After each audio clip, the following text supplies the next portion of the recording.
লক্ষ্মী ও সরস্বতী কিন্তু দুর্গার সন্তান নন। তাদের দুর্গার পরিবারের অংশ হয়ে ওঠার পেছনে রয়েছে দীর্ঘ ইতিহাস। বছরে একবারই বাপের বাড়ি আসেন মা দুর্গা। তার আগমনের উদযাপনে সামিল হয় বাংলা সহ ভারতের বিভিন্ন জায়গার মানুষ।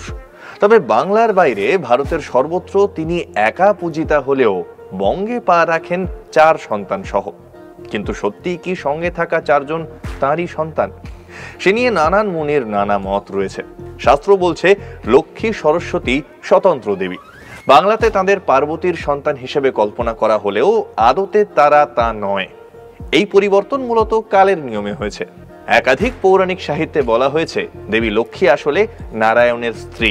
আবার কিছু ক্ষেত্রে মনে করা হয় সমুদ্র মন্থনে উঠে এসেছিলেন দেবী মহালক্ষ্মী।